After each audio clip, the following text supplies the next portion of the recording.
Hey folks, it's Dr. Rowe. Hope you're well. I'm going to do a very short video for you here on a subject which I think, and you see the handshake going on there in the background, I think a lot of you might relate to this. If you're out there and you're in business, particularly if you're looking at buying properties and you're out putting offers out into the marketplace and you've got a deal going through, or you've sort of been wrestling with this deal. And, it's one that I face as a property investor myself. In fact, we've got it going on live at the moment on one of the deals that we're looking at. And I thought it'd be quite a good subject to talk about live to give you an idea of my approach to this. Now, look, ultimately, this is just my belief system. You don't have to take it. You can just ignore it, or you might say, actually, some of that kind of makes sense. And I'm feeling a little bit this, so this is really helpful to me. And if it is, great. If it's not, park it and don't use it. But hopefully you'll take a few tips from this that you might at least be able to use to consider. So we're talking here about a situation whereby you are going through a deal and you're caught at the point where maybe the deal hasn't got to where you want it to get to, or all of a sudden some things have come up and it's like, do I walk away? Do I stay in this deal? I think that's the key question that we need to tackle here. So let me just share this with you. So question number one is, have you approached this deal from the view of it being a win-win situation? So when people are going through a deal, and I've experienced this and it's happened recently in one of our deals, there's a shift. Maybe the seller of the property starts to get nervous, or the circumstances change. Maybe the market conditions change. Maybe you've had a valuation done and it's changed your view on the property in terms of what it's worth, or something's come up that's made you a little bit more cautious and you're left there thinking, do I do this deal or not? So the first question is to go back and say, is this a win-win? Has the offer that I've put in become a win-win for me and for them? In other words, do I win and do they win something from it? Equally, if the circumstances as they are now have changed and I go down the other route, maybe it's a down valuation, or there's some extra work to be done, maybe there's damp on the property, or something's come up in the searches and you go, I'm going to have to compromise a little bit on where I was going into this. If it still produces a win-win for you and the longer term view outweighs the short term inconvenience, then you know what?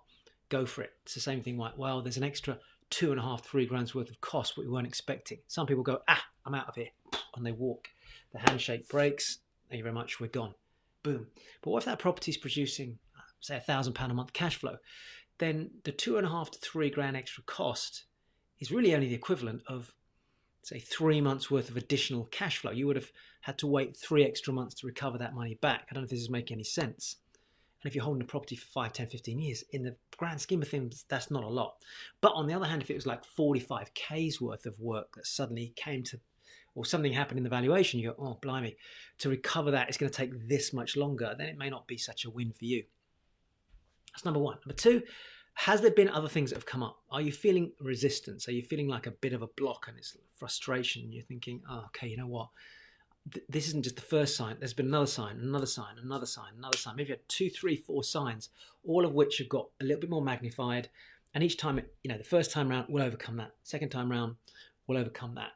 And then it's like, wait a minute, there's another thing come up here. There's another thing come up. And you start to feel frustration because you're wondering, why do these things keep coming up? And that's the point where personally, I will often ask the question, are we pursuing this too hard? Conversation happened today on one of the deals we're looking at.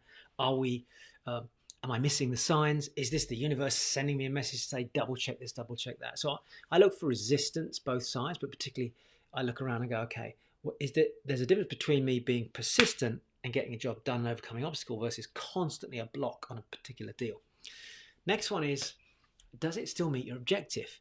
If the deal changes, for the sake of argument, maybe you can't rent out one of the rooms which you originally thought and it's a house of multiple occupation, the cash flow is going to go down. Does it still meet your objective? Does it still get you to a certain financial target?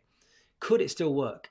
Or is it just not going to get you there? Had you planned to flip the deal, but now the market's changed, you can't flip it, so you're going to hold it. Is that still going to work? So these are really important questions to ask. If I change it, or if the circumstances change, or the blocks that are happening pivot me to a different direction, do I still meet my objectives? And the last one is, what if? And that's like, what if I do this? What if I completely change my strategy altogether and go in a different direction? What if I walk away from this? What other options do I have? Literally had this conversation half an hour ago.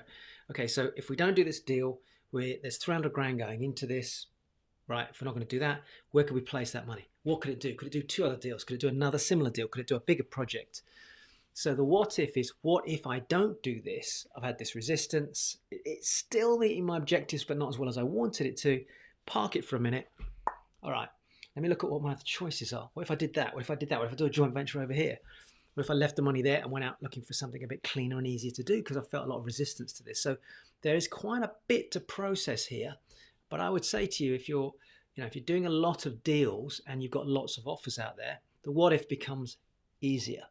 If you're only ever doing one deal at any one time and you're not looking at other options, then when you go to look at the what ifs, there's nothing there. That's going to make it tougher. So having more choices makes it easier to make a decision over there. So the more desperate you are and the more emotionally invested you are in the deal, the tougher it's going to be to get away and also to do the what if conversation. That's it. 4 things to consider when you're faced with a challenge. Should you stay in the deal or not? Dr. O signing out. See you. Oh, by the way, remember to subscribe. Remember to follow us and to go find us on Instagram and on Facebook, and maybe come and join me on some of my free web classes.